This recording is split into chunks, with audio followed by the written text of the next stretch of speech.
À qui faire confiance dans le domaine de l'immobilier? Grosse question. Il y a plein de soi-disant experts. Je me proclame expert de ça quelque part, hein. Donc, à qui faire confiance?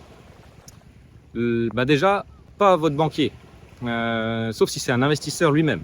Les seuls banquiers sur lesquels je suis tombé, avec qui ça s'est très bien passé, qui ont tout de suite compris mon projet, ce que je voulais faire, c'était des investisseurs.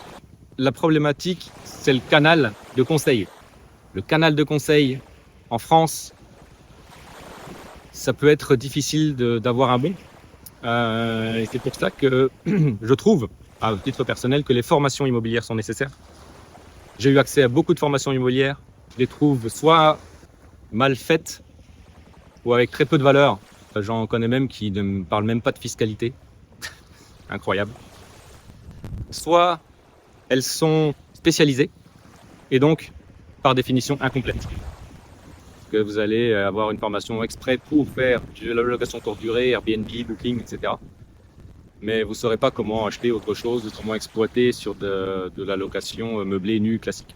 C'est une vraie difficulté. Les canaux classiques, la famille, etc., c'est biaisé. La plupart des conseillers en gestion de patrimoine, etc., ils ne sont pas au forfait. En France, c'est assez rare. Ce qui veut dire que pour se rémunérer, ils ne vont pas vous faire payer le conseil, ils ne vont pas vous faire payer comme un avocat l'heure de conseil. Ils vont vous conseiller des choses qu'ils ont en magasin, sur lesquelles ils ont une commission. C'est-à-dire que leurs intérêts ne sont pas alignés avec les autres.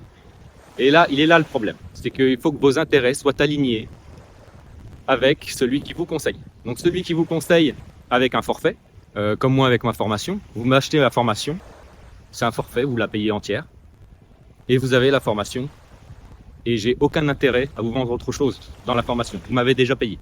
Pour des conseillers en gestion de patrimoine, ou n'importe quel organisme financier ou bancaire, ils vont vous conseiller par rapport à ce qui est dans l'intérêt de leur filiale.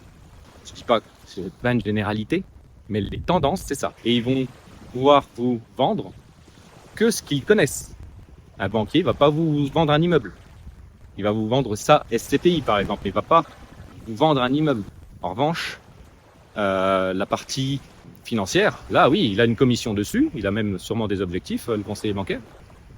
C'est là qu'intervient, en fait, sa partialité. Donc, conseiller au forfait ou formation. Comment savoir si une formation est bien? Un minimum. Pour moi, elle doit durer au moins 8 à 10 heures. Il ne doit pas y avoir énormément de mindset. Le mindset, vous l'avez pas. Ce n'est pas une formation en ligne qui va vous motiver. Si vous achetez la formation, c'est que vous êtes déjà motivé. Et il faut que ça parle du comment, du à quel moment on fait, du pourquoi on le fait, de la fiscalité et, bien sûr, je vais prêcher pour ma paroisse, des risques. Comment gérer les risques, tous les risques humains, les risques liés au projet, à votre aversion à vous, à votre propre sentiment.